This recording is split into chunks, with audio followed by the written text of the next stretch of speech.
अस्सलामुअलैकुम, मैं हूं आसिफ लिगारी और आपको मैं इस नई वीडियो में इस नए रिएक्शन में वेलकम करता हूं।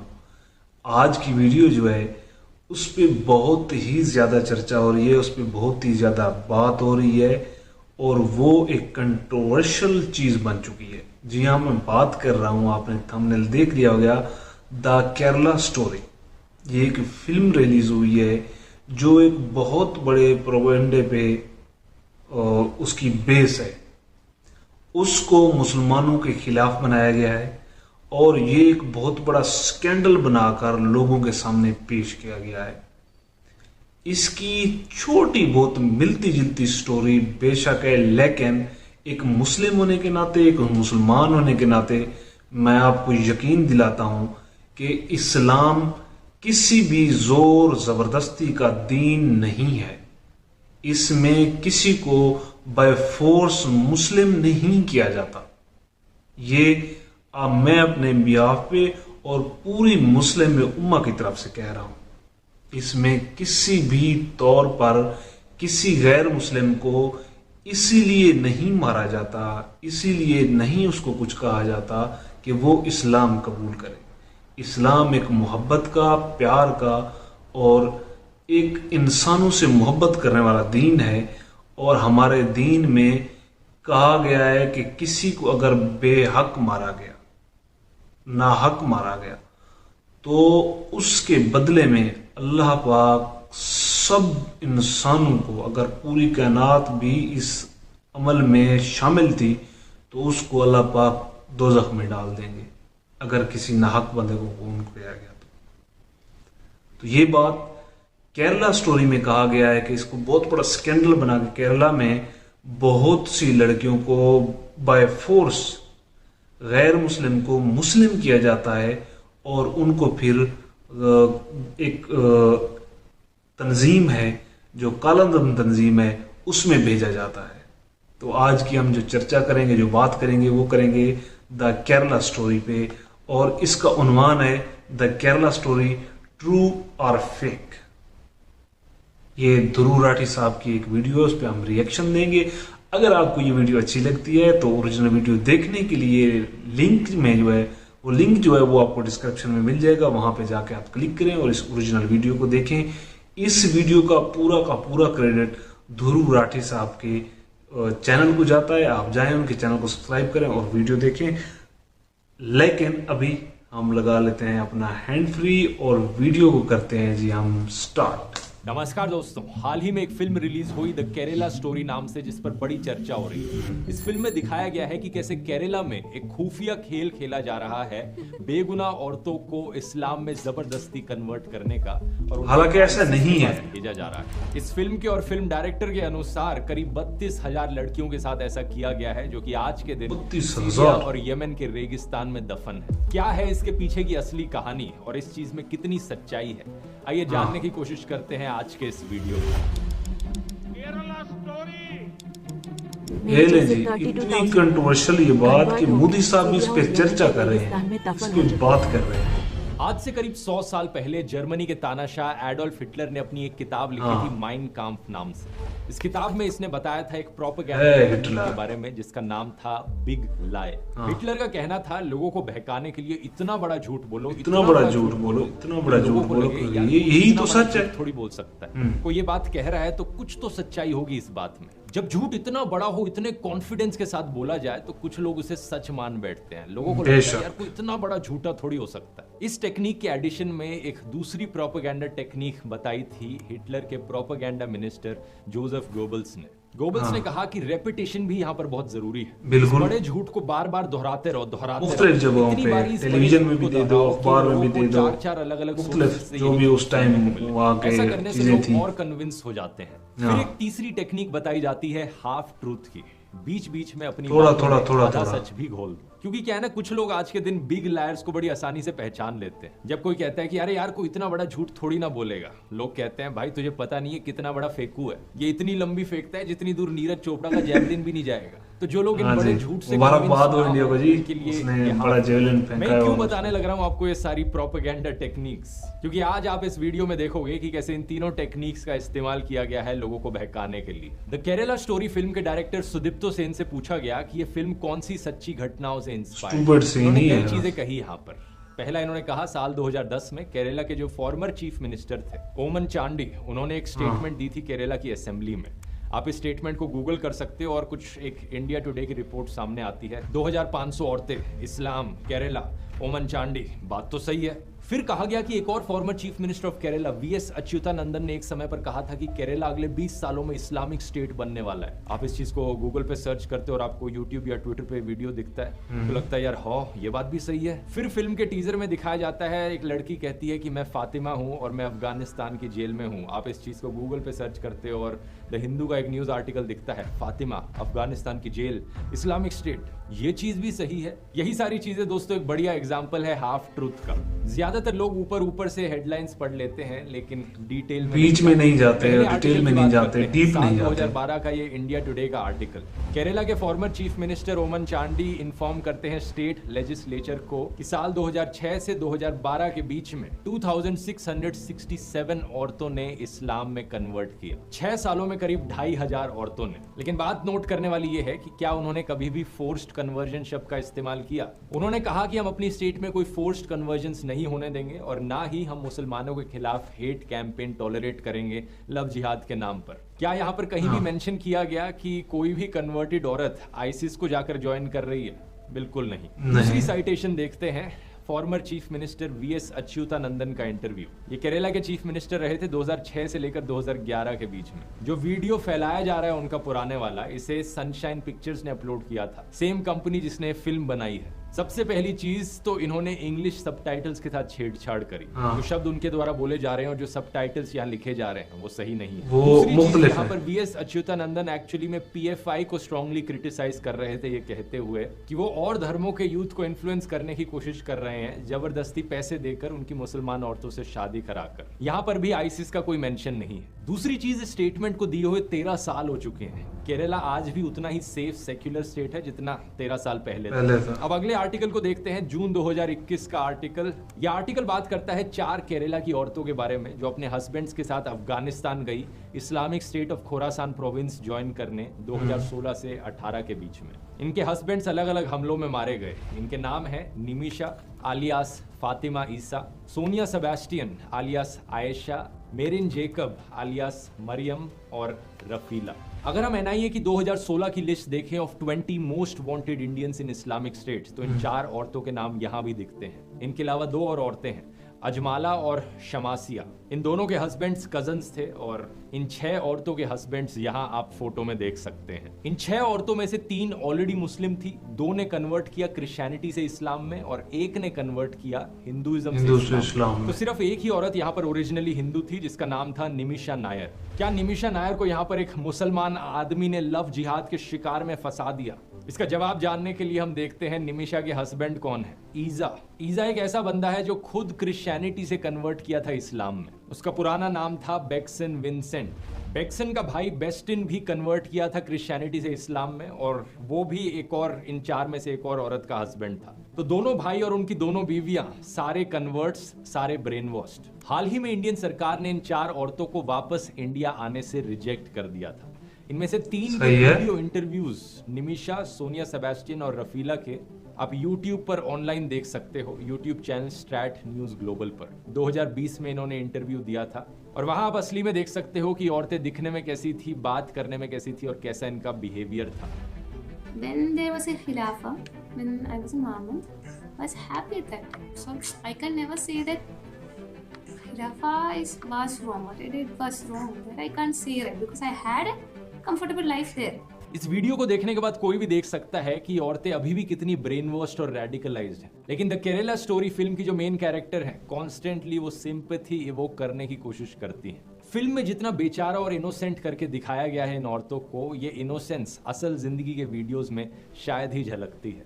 मैं आपसे पूछना चाहता हूँ, क्या आपके अंदर सिंपैथी होगी इन रियल लाइफ औरतों के लिए, या फिर आप इन्हें ब्रेन वॉश बेवकूफ कहोगे? क्या आप चाहोगे कि अफगानिस्तान की जेल में ही पड़ी रहें, या फिर इंडियन सरकार इन्हें इंडिया में वापस लाए और इंडियन जेल में डाले? ये सवाल मैं आप पर छोड़ता हूं, नीचे कमेंट्स में लिखकर बता सकते हैं आपकी राय क्या है। बताएं जी। न्यूज ग्लोबल रिपोर्ट हमें बताती है कि एनआईए की 2016 की चार्जशीट में जिन 20 लोगों को मेंशन किया गया है, वो लोग एक दूसरे से काफी इंटरकनेक्टेड थे जब रेडिकलाइजेशन की बात करी जाती है। तो इनमें से 17 लोग सिर्फ एक सिंगल डिस्ट्रिक्ट से आते थे, केरला में कासरगोड जिले से। 2020 की एक हिंदुस्तान टाइम्स की रिपोर्ट ने बताया कि कुछ और ने बाद में ज्वाइन किया, तो टोटल 22 लोग एक्चुअली में कासरगोड से थे। 2016 का इंडिया टुडे का आर्टिकल बताता है कि एक ट्रेंड है कि ये सिर्फ सिंगल यूथ यहाँ नहीं जा रहे हैं आईसिस ज्वाइन करने, बल्कि पूरे के पूरे परिवार, यहाँ पर हस्बैंड, वाइफ और इवन बच्चे भी चले गए आईसिस ज्वाइन करने। आर्टिकल में ये भी मेंशन किया गया है कि का स्टाइल देखें, कैसे फैक्ट से बात कर रहे हैं, कितनी रिसर्च है उनकी। तेलंगाना से गए थे, केरला से नहीं। लेकिन ये स्टार्ट न्यूज ग्लोबल रिपोर्ट आगे की भी बात करती है। 2018 तक कहा गया कि करीब 60 इंडियंस ने अफगानिस्तान ट्रैवल किया, उनमें से 26 मेल्स थे, 13 औरतें और 21 बच्चे। ये सब देखकर क्लियरली कहा जा सकता है कि एक प्रॉब्लम जरूर है यहाँ पर। लोगों को रेडिकलाइज किया जा रहा है, ब्रेन वॉश किया जा रहा है आईसिस ज्वाइन करने को। इंटरनेट के जरिए नए modes of communication open up हुए हैं। 2019 में union minister of state for home affairs G Kishan Reddy ने बताया कि इंडियन इन्वेस्टिगेटर्स ने पाया कि आईसिस एक्चुअली में डार्क वेब और इनक्रिप्टेड प्लेटफॉर्म्स का इस्तेमाल कर रहा है लोगों को रेडिकलाइज करने के लिए और आतंकवादियों को रिक्रूट करने के लिए। लेकिन सवाल यहाँ पर ये उठता है कि ये प्रॉब्लम कितनी बड़ी है आखिर। फिल्म ने कहा कि 32,000 औरतों के साथ ऑलरेडी ऐसा किया जा चुका है। 32,000 औरतें। आइए इसके आंकड़े देखते हैं। Vladimir Voronkov, under secretary general of United Nations office of counter terrorism, इन्होंने बताया कि 110 देशों से करीब 40,000 फॉरेन टेररिस्ट फाइटर्स सीरिया और इराक में गए कॉन्फ्लिक्ट को ज्वाइन करने। 40,110 देशों से। एक और एस्टिमेट दिया 2018 की study International Centre for the Study of Radicalisation King's College London ने। 41,490 लोग 80 अलग अलग देशों से आईसिस से एफिलिएटेड हैं। इनमें से 79% लोग आदमी हैं। इन दोनों रिपोर्ट्स के बेसिस पे एक एस्टिमेट लगाया जा सकता है करीब 40 से 42,000 फॉरेन टेररिस्ट हैं जो दुनिया भर से आईसिस को ज्वाइन करने गए। तो कितने इंडिया से हैं? अमेरिका के ब्यूरो ऑफ काउंटर टेररिज्म ने कंट्री रिपोर्ट्स पब्लिश करी साल 2020। ये 32,000 औरतें बता रहे हैं। 2020 तक एनआईए ने 34 टेररिज्म के केसेस इन्वेस्टिगेट किए थे और करीब 160 लोगों को इंडिया में अरेस्ट किया था आईसिस से रिलेटेड। डबल चेकिंग के लिए एक और सोर्स देख लेते हैं। ऑब्जर्वर रिसर्च फाउंडेशन ने एक पेपर पब्लिश किया था अक्टूबर 2019 में। इन्होंने कहा कि प्रो आईसिस केसेस 2014 और 2018 के बीच में इंडिया में थे करीब 180 से 200 के बीच। और ये 200 लोगों का जो अनुमान है यहाँ पर, इसमें सिर्फ वो लोग नहीं है जो एक्चुअली में आईसिस को ज्वाइन करने गए इंडिया छोड़कर, वो लोग भी हैं जिन्होंने आईसिस का प्रोपेगेंडा फैलाया इंडिया में इंटरनेट पर। एक तीसरा सोर्स भी देख लेते हैं। 2019 में इंडियन होम मिनिस्ट्री ने कहा था ये नंबर 55 पर है।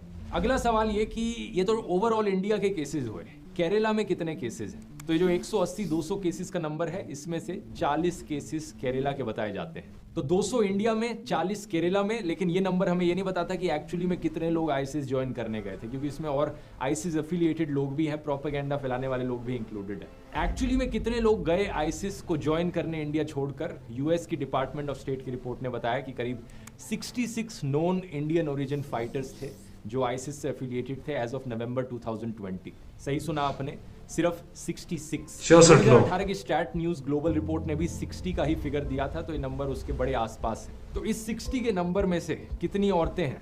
करीब 13 औरतें हैं। कितनी औरतें हैं जो केरला से हैं? सिर्फ 6 औरतें हैं जो केरला से हैं। इन 6 में से ऐसी कितनी औरतें हैं जिन्हें बाकी धर्मों से इस्लाम में कन्वर्ट किया गया? 3 औरतें हैं। इन 3 में से 2 क्रिश्चियंस थी और 1 हिंदू थी। तो जो फिल्म में दिखाया जा रहा है ये सिर्फ 3 औरतों के साथ असल जिंदगी में हुआ है, और वो भी वैसे नहीं हुआ जैसे 3 के साथ उनने 2 जोड़ा और फिर 3 सिफर जोड़े। 1000 औरतों के साथ ऐसा हुआ। यही है वो बड़ा झूठ दोस्तों। ये झूठ इतना बड़ा है कि कोई आम इंसान इसे सुनेगा तो उसे लगेगा यार 32,000 के साथ नहीं, कुछ तो सच्चाई होगी इसमें। कुछ हजार औरतों के साथ ऐसा हुआ होगा, कुछ हजार नहीं तो चलो कुछ 100 औरतों के साथ ऐसा हुआ होगा। नहीं, सिर्फ 3 के साथ। अब आप में से कुछ लोग कहेंगे यार 32,000 हो या 3 हो क्या फर्क पड़ता है, कहानी तो वही है ना। इसमें प्रॉब्लम क्या है? कई प्रॉब्लम्स हैं। पहला तो ये कि अगर 32,000 की जगह 3 का नंबर इस्तेमाल किया जाता है तो फिल्म का पूरा कॉन्सेप्ट ही फेल हो जाता है। ये कहना कि यहाँ पर एक खुफिया लव जिहाद की कंस्पिरेसी चल रही है, लड़कियों को फोर्सिबली कन्वर्ट और उसमें हुए सिर्फ 3 और इस कंस्पिरेसी का नतीजा सिर्फ 3 औरतें निकली, तो इसका मतलब ये इंडिविजुअल केसेस हैं, यहाँ पर कोई कंस्पिरेसी नहीं हो रही है। दूसरा, इस लेवल तक जनरलाइज करना चीजों को और एग्जैजरेट करना एक बहुत ही बेवकूफी वाली चीज है। यही चीज अगर किसी और इंसिडेंट के साथ करी जाए तो आप कहोगे कि क्या बकवास है ये। एग्जाम्पल से समझाता हूँ। पिछले कुछ महीनों में हमें ऐसे 3 केसेस देखने को मिले हैं जहां पर किसी इंडियन सिटीजन ने चलती हुई फ्लाइट के अंदर किसी और पैसेंजर के ऊपर पेशाब कर दिया। अब इमेजिन करो कोई अमेरिका या जापान जैसा देश एक फिल्म बनाए यहाँ पर इंडिया स्टोरी नाम से, और उस फिल्म में दिखाया जाए कि कैसे ये इंडियंस तो हमेशा पेशाब, ये तो भाई धोती खोल रहा है। 32,000 ऐसे इंसिडेंट्स देखने को मिले हैं जहां पर इंडियंस ने पेशाब किया है किसी और के ऊपर। कैसा लगेगा आपको सुनकर? आप कहोगे कि क्या बकवास चल रही है, देश को बदनाम करने की कोशिश करी जा रही है। लेकिन अगर दूसरी तरफ फिल्म बनाने वाला कहे कि यार 32,000 चलो एग्जैजरेटेड नंबर था, लेकिन 3 के साथ असली में ऐसा हुआ है, इसलिए फिल्म बनाना जस्टिफाइड है यहाँ पर, क्या होगा आपका रिस्पॉन्स ऐसे केस में? इसी तरीके से दोस्तों 3 लोगों के इंडिविजुअल केसेस को लेकर पूरी केरला स्टेट को बदनाम किया जा रहा है। इस चीज को लेकर जब फिल्म के डायरेक्टर से सवाल किया गया, पूछा गया कि भाई सोर्स क्या है आपके इस नंबर का, तो वो सवालों से भागते रहे। ऑल्ट न्यूज से बात करते वक्त उन्होंने कहा कि जब फिल्म रिलीज हो जाएगी तब मैं अपना डेटा बताऊंगा कि किस डेटा के आधार पर मैंने 32,000 बोला था। द क्विंट को इन्होंने कहा कि ऐसे सवाल पूछने से कोई फर्क नहीं पड़ता, इट इज वेरी क्लिशेड। जब फिल्म की स्क्रीनिंग हुई जेएनयू में तो इन्होंने कहा कि 32,000 वाला नंबर एक आर्बिट्ररी नंबर था, और जब बात कोर्ट में पहुंची तो इन्होंने फिल्म के डिस्क्रिप्शन से 32,000 वाला नंबर ही हटा दिया और 3 नंबर डाल दिया। सच बात तो यह है दोस्तों कि इन 3 औरतों की ये कहानी भी सुनाने लायक है, अगर ये कहानी सुनाई जाती बिना झूठ और प्रोपेगेंडा के। एक एक इंसान जिसे ब्रेन वॉश किया जाता है और रिक्रूट किया जाता है आईसिस में, वो एक पोटेंशियल थ्रेट है। लेकिन ये प्रॉब्लम कितनी बड़ी है इंडिया में एक्चुअली में, इसे आप बाकी देशों से कंपेयर करोगे तो बड़ी शॉकिंग चीज आपको जानने को मिलेगी। इंडिया में मैंने बताया था ये नंबर 66 के अराउंड है जो लोग आईसिस के प्रोपेगेंडा का शिकार बने। बाकी देशों से 2016 के डेटा के अकॉर्डिंग फॉर्मर सोवियत रिपब्लिक्स में 7,000 लोग ऐसे थे। सिर्फ रशिया से 2,500 लोग ऐसे थे। फ्रांस में 1,700 लोग, जर्मनी में 760 लोग, यूके का नंबर भी 700 के अराउंड था। ये जो सारे देश हैं, इन सारे देशों की पॉपुलेशन इंडिया से कहीं ज्यादा कम है, लेकिन जो लोग आईसिस का शिकार बने वो इन देशों में कहीं ज्यादा है। और यहाँ पर यह चीज भी नोट करने वाली है कि इंडिया में 3rd लार्जेस्ट मुस्लिम पॉपुलेशन है दुनिया में। तो फ्रांस, जर्मनी, यूके जैसे देशों के कंपैरिजन में ज्यादा मुस्लिम्स इंडिया में रहते हैं, लेकिन फिर भी कम आईसिस के रिक्रूट्स इंडिया से देखे गए। आप अगर यहाँ पर एक रेशियो देखो आईसिस रिक्रूट्स पर मिलियन पीपल, तो इंडिया में रेशियो 0.5 पर मिलियन है। फ्रांस में 36 गुना ज्यादा है, यानी 18 पर मिलियन। बेल्जियम में 40 पर मिलियन है और जॉर्डन में 315 पर मिलियन। क्या इस चीज को एक बार भी मेंशन किया गया फिल्म में? कुछ लोगों को बहुत मजा आता है अपने ही देश के एक राज्य को ऐसे बदनाम होते हुए देखकर झूठ के बेसिस पर। ORF की रिपोर्ट में लिखा गया था कि एकेडमिक्स और एक्सपर्ट्स अक्सर ये सवाल पूछते हैं कि इंडिया से इतने कम मुसलमानों ने आईसिस क्यों ज्वाइन करी। इसके पीछे कई फैक्टर्स बताए जाते हैं। पहला कारण इंडियन एजेंसीज का लाजवाब रिस्पॉन्स। आप में से बहुत कम लोग शायद ऑपरेशन पिजन के बारे में जानते होंगे। हमारी एजेंसीज जैसे कि NIA और IB, इन्होंने एक मिशन किया जिसमें 350 वल्नरेबल मलयाली यूथ को इन्होंने आइडेंटिफाई किया और एक डी रेडिकलाइजेशन प्रोग्राम चलाया हमारे नौजवानों को इस एक्सट्रीमिज्म और रेडिकलाइजेशन से बचाने के लिए। एक बहुत ही बढ़िया काम हमारे ऑफिसर्स के द्वारा किया गया। लेकिन पता है शर्म की बात क्या है? हमारे प्रधानमंत्री अपने इलेक्शन के भाषणों में इस अच्छे काम को बताने की जगह इस झूठी फिल्म को प्रमोट, केरला स्टोरी को वो प्रमोट कर रहे हैं। साजिश पर बनी फिल्म ये केरला स्टोरी की इन दिनों काफी चर्चा है। यहाँ पर एक और ऐतिहासिक ऑपरेशन याद आता है जो इंडियन फोर्सेस ने आईसिस के खिलाफ किया था। एक बड़ा रेस्क्यू ऑपरेशन जिसके ऊपर टाइगर जिंदा है फिल्म भी बनी है। इसकी कहानी अगर आप और जानना चाहते हैं, कुकू FM पर ये वाली ऑडियो बुक मैं आपको सजेस्ट करूंगा। कुकू FM को नहीं जानते, एक बढ़िया ऑडियो लर्निंग का प्लेटफॉर्म जहां पर ढेर सारी ऑडियो बुक्स ऐसे सुनने को मिलेंगी। ध्रुव 30 कूपन का इस्तेमाल कीजिए कुकू FM के पहले महीने पर 30% ऑफ पाने के लिए। 99 रुपीज की जगह सिर्फ 69 रुपीज कॉस्ट पड़ेगी। इसका लिंक नीचे डिस्क्रिप्शन में मिल जाएगा। इनका धन्यवाद इस वीडियो को स्पॉन्सर करने के लिए भी। और अब टॉपिक पर वापस आते हैं। प्रधानमंत्री मोदी चाहते तो इस इंस्पिरेशनल कहानी के बारे में बता सकते थे लोगों को, लेकिन नहीं, झूठी फिल्म प्रमोट करनी थी। दूसरा कारण फॉर्मर डिप्लोमेट तालमीज अहमद बताते हैं इंडिया का सिंक्रेटिक कल्चर और ट्रेडिशन। इंडिया में यूनिटी इन डाइवर्सिटी। इंडिया में मुस्लिम्स हिंदुओं और क्रिश्चियंस के साथ मिलजुल कर रहते हैं और इसीलिए एक्सट्रीम आइडियोलॉजीज को उन्होंने रिजेक्ट किया। 2015 में जब पता चला कि सिर्फ 29 इंडियंस ने आईसिस को ज्वाइन किया था, एक रिपोर्ट ने बताया कि आईसिस खुद इंडियन रिक्रूट्स को इंफीरियर मानता था। आईसिस का मानना था कि इंडिया में जो इस्लाम प्रैक्टिस किया जाता है वो काफी सॉफ्ट वर्जन है, एक ज्यादा लिबरल वर्जन है इस्लाम का। तीसरा, यहाँ पर कई मुस्लिम क्लेरिक्स का भी एक पॉजिटिव रोल बताया जाता है। मार्च 2009 में दारुल उलूम देओबंद ने एक फतवा था इंडिया को दार अल अमन डिक्लेयर करते हुए, एक ऐसा देश जहां पर मिलिटेंट जिहाद प्रोहिबिटेड है। सिमिलरली 2015 में एक जॉइंट फतवा इशू किया गया था 70,000 इंडियन मुस्लिम स्कॉलर्स के द्वारा आईसिस, तालिबान, अलकायदा और बाकी और आतंकवादी संगठनों के खिलाफ। यहाँ जो असली केरला स्टोरी है वो बड़ी प्राउड होने वाली बात है कि बाकी दुनिया के कंपैरिजन में इंडिया से कितने कम मुसलमानों ने आईसिस को ज्वाइन किया। और केरला यहाँ पर एक बड़ा ही जीता जागता एग्जाम्पल है इस यूनिटी इन डाइवर्सिटी का, जहाँ अलग अलग धर्मों के लोग साथ में मिलजुल कर रहते हैं पीसफुली। यही कारण है कि केरला नंबर 1 स्टेट है बहुत से अलग अलग इंडिकेटर्स में। एजुकेशन में नंबर 1, हेल्थ केयर में नंबर 1, ह्यूमन डेवलपमेंट इंडेक्स में नंबर 1। और फिर हमारे पॉलिटिशियंस इन झूठी कहानियों का इस्तेमाल करते हैं केरला को बदनाम करने के लिए। फरवरी में इसी साल होम मिनिस्टर अमित शाह ने इलेक्शन कैंपेनिंग के वक्त कर्नाटका में कहा था, आपके बगल में ही केरल है, इससे ज्यादा कुछ नहीं कहूंगा। केरला को बदनाम करना इकलौता प्रोपेगेंडा नहीं है इस फिल्म के अंदर। मैं हैरान हूं कि वहां के लोग आवाज क्यों नहीं उठा रहे हैं, केरला के जो रहने वाले हैं। यहाँ पर जबरदस्ती धर्म परिवर्तन करने की कोशिश करी जाती है। क्या सच है इसके पीछे? साल 2017 में केरला की सरकार ने 90 केसेस की लिस्ट सबमिट करी थी एनआईए को जांच करने के लिए कि इनमें लव जिहाद एंगल है या नहीं है। एनआईए ने 11 केसेस पर एग्जामिनेशन करी और कंक्लूड किया साल 2018 में कि हालांकि पीएफआई ने कन्वर्जन को फैसिलिटेट किया था, लेकिन एक भी ऐसा केस नहीं मिला जहां पर जबरदस्ती धर्म परिवर्तन करवाया जा रहा हो किसी भी इंसान का, चाहे आदमी हो या औरत। एक सबूत से मन नहीं भरता, दूसरा सबूत देख लो। यूनियन होम मिनिस्ट्री ने भी यही कहा था साल 2020 में। Minister of state for home affairs G Kishan Reddy ने लोकसभा को बताया रिटर्न रिप्लाई में कि अभी तक नो केस ऑफ लव जिहाद इन केरला रिपोर्ट नहीं किया गया है किसी भी सेंट्रल एजेंसी के द्वारा। ये लव जिहाद की कंस्पिरेसी थ्योरी एक बड़ा झूठ है जो बार बार आपको सुनाया जाता है अलग अलग एंगल्स से। पॉलिटिशियंस अपने भाषण इंडियन खास तौर पे इस बात को समझे भाई, आपको बेवकूफ बनाया जा रहा है। लव जिहाद की बात करते हुए गोदी मीडिया खबरों में लव जिहाद की गोदी मीडिया इतनी बारी रिपीट किया जाता है इस बड़े झूठ को कि लोगों को लगता है कुछ तो सच्चाई होगी इसमें। वही बात जो मैंने शुरू में कही थी, ये लव जिहाद का पूरा कॉन्सेप्ट ना सिर्फ मुसलमानों को बदनाम करने की कोशिश है बल्कि औरतों के भी खिलाफ जाता है ये कॉन्सेप्ट। खुद ही सोचकर देखो, जो लोग इस चीज में विश्वास करते हैं कि एक औरत को भड़काया जा सकता है एक आदमी के द्वारा, कैसे लोग हैं? कैसे हो सकता औरत है? कोई भेड़ बकरी है क्या? एक औरत का खुद का कोई दिमाग नहीं होता? कोई भी आकर कुछ भी कहेगा, औरत वो मान लेगी, इधर उधर चलती चली जाएंगी। चाहे हिंदू औरत हो, मुस्लिम औरत हो, क्रिश्चियन औरत हो या किसी भी और धर्म की औरत हो, सभी औरतों को मिलकर इन धर्म के ठेकेदारों को बताना चाहिए कि भाड़ में जाओ, हमारे पास अपना दिमाग है। अगर कोई जबरदस्ती मुझे कन्वर्ट करने की कोशिश करेगा तो मैं पुलिस के पास जा सकती हूँ। और कानून भी ऐसा बनाया गया है कि अगर कोई जबरदस्ती कन्वर्ट करने की कोशिश भी करेगा तो उसे जेल जाना पड़ेगा। लेकिन सवाल ये कि कितना लोगों को एक्चुअली में कन्वर्ट किया भी जा रहा है इंडिया में।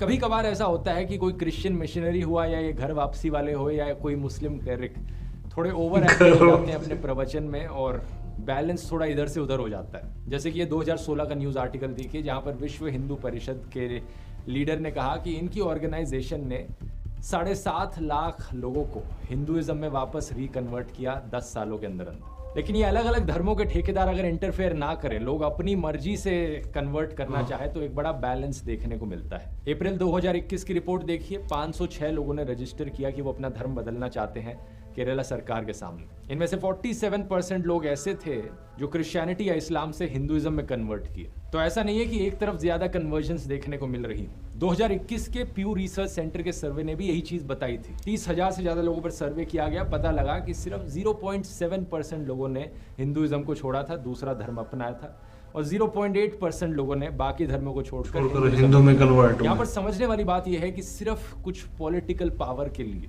यहाँ पर एक बहुत गंदा खेल खेला जा रहा है। ऐसे बड़े बड़े झूठ बोले जा रहे हैं, कंस्पिरेसी थ्योरीज रची जा रही है ताकि हिंदूज और मुस्लिम्स और क्रिश्चियंस को एक दूसरे से लड़ाया जाए। वोट भाई, वोट नहीं मिलना, इससे बहुत फायदा मिलता है। अंदर सिर्फ ये नफरत भरी रहे दूसरे धर्म के लोगों के लिए। शुरुआत में सिर्फ व्हाट्सएप फॉरवर्ड्स थे, फिर गोदी मीडिया ने ये काम करना शुरू किया और अब पूरी की पूरी प्रोपेगेंडा फिल्में बनाई जा रही हैं लोगों को बहकाने के लिए। आज से 100 साल पहले हिटलर के समय में भी ऐसा ही होता था। बड़ी प्रोपेगेंडा फिल्में बनती थी। Triumph of the will, the traitor, Robert and Bertram, the eternal Jew, ढेर सारी ऐसी फिल्में हैं जो अपनी मन मर्जी से हिस्ट्री को डिस्टॉर्ट करती थी, ज्यूज को बदनाम करने का काम करती थी और जर्मन आर्यंस को ग्लोरीफाई करती थी। ऐसे ही बड़े बड़े झूठ उन फिल्मों में भी बोले जाते थे, रिपीट किए जाते थे ताकि लोगों को कन्विंस किया जा सके। ये लोग सिर्फ सत्ता और पैसे के लालच में आकर देश को अंदर से तोड़ने का काम कर रहे हैं। बिल्कुल ऐसे कर रहे हैं। सौदागरों को एक चीज याद रखनी चाहिए, हो सकता है ये सक्सेसफुल हो जाए थोड़ा बहुत डर, वायलेंस और नफरत फैलाने में, लेकिन याद रखना ये देश भी ऐसा है जिसने बहुत चीजें सही हैं। जब जब ऐसी ताकतों ने देश को बांटने की कोशिश करी है, देश के लोगों ने इकट्ठे होकर बाउंस बैक किया है। आखिर में मैं कहना चाहूंगा, अगर आपको इस टॉपिक पर फिल्म देखनी है तो नेटफ्लिक्स पर ये स्वीडिश टीवी सीरीज जाकर देखिए, द कैलिफेट नाम से। उस फिल्म में किसी को बदनाम नहीं किया गया है, कोई झूठ या प्रोपेगेंडा नहीं फैलाया गया है, बल्कि एक सच्ची कहानी बताई गई है कि कैसे स्वीडन में आईसिस ने रिक्रूट किया कुछ यंग लड़कियों को। एक बड़ा ही थ्रिलिंग शो है। बहुत बहुत धन्यवाद।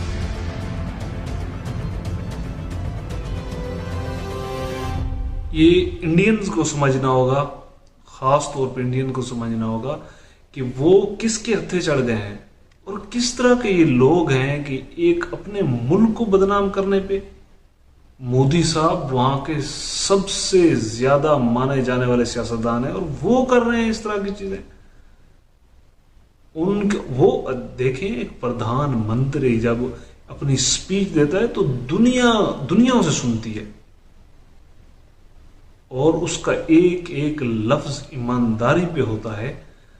और उसके लोग जिन्होंने उसे सिलेक्ट किया, जिन्होंने उसको वोट दिए, वो उसकी हर बात पे आमीन कहते हैं, वो सदाकत मानते हैं उसको। और इस तरह का झूठ फैलाया जा रहा है, इस तरह की बातें फैलाई जा रही हैं, कितना बड़ा घिनौना जुर्म किया जा रहा है। इसको समझने के लिए आप ये वीडियो देखें, अपने दोस्तों को दिखाएं, ताकि सच सामने आए और सच का बोलबाला हो।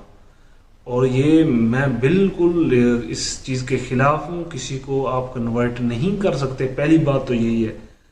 अगर कोई जबरदस्ती कर रहा है तो हर मुल्क में कानून मौजूद हैं, आप जाएं, पुलिस को रिपोर्ट करें और कहें कि मुझे ये जबरदस्ती मुझे मेरा ये कन्वर्ट करना चाहते हैं। और किसी का फेथ, किसी का मजहब आप चेंज नहीं करवा सकते, किसी ताकत के बलबूते पे नहीं करवा सकते, यकीनन नहीं करवा सकते। इस तरह की वीडियो आपको हमारे चैनल से मिलते रहेंगे। हमारे चैनल के साथ जुड़े रहें। अभी लेते हैं इजाजत। अल्लाह हाफिज।